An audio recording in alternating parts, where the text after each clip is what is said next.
I move the motion relating to cultural heritage in the terms in which it appears on the notice paper. Deputy Speaker, earlier today in my constituency statement, I shared excerpts of the views of Nadamak locals on the Victorian Government's proposal to ban rock climbing on a large proportion of Mount Arapiles, near Nadamak in my electorate of Mallee. Locals fear the bans spell the death of Nadamak, and tragically, many that live there will now leave the area if the bans stand. Mount Arapiles is considered an international mecca for rock climbers. Some even profess a spiritual bond with the mountain. And it is where rock climbers have developed techniques to protect the rock face that have been adopted throughout the world to preserve the surface for future generations.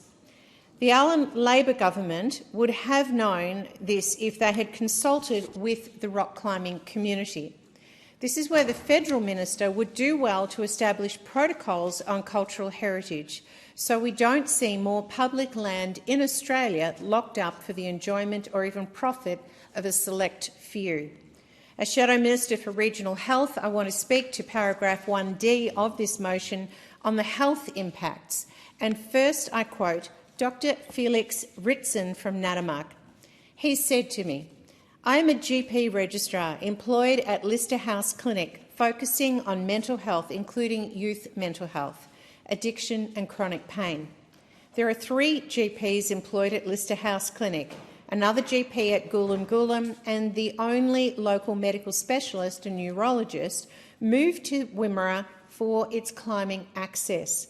I know of 3 medical officers that were planning to move to the Wimmera to work as general practitioners because of its climbing, and I have spoken to several other doctors who have expressed similar interest. After discussions with them this week, I am doubtful they will still choose to move here. 2 of the local clinical psychologists are rock climbers. I know of a clinical psychologist who was planning to move to the Wimmera due to the climbing. There are several nurses that moved to the area for climbing, and I know of an experienced mental health nurse and a new trainee registered nurse that were planning on likewise moving here for the climbing access.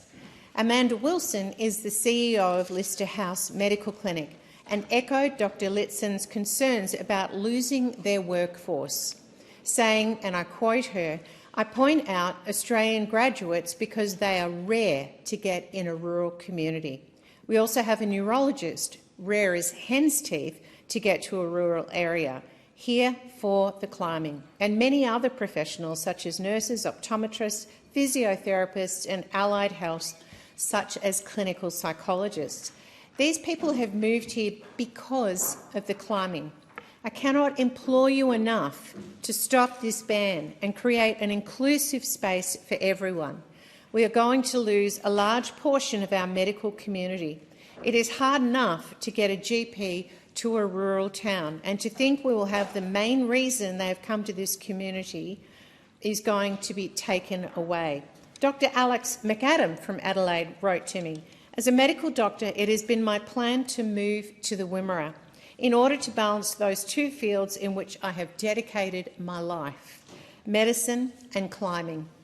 I was in the market to buy a home in Nadamak and work as an emergency department doctor in Horsham to dedicate my skills to the region. Unfortunately, I am now rethinking these plans, entirely due to the impending rock climbing bans at Mount Arapiles. I know of at least 20 other young professionals, doctors, teachers and lawyers, who are in a similar situation to myself.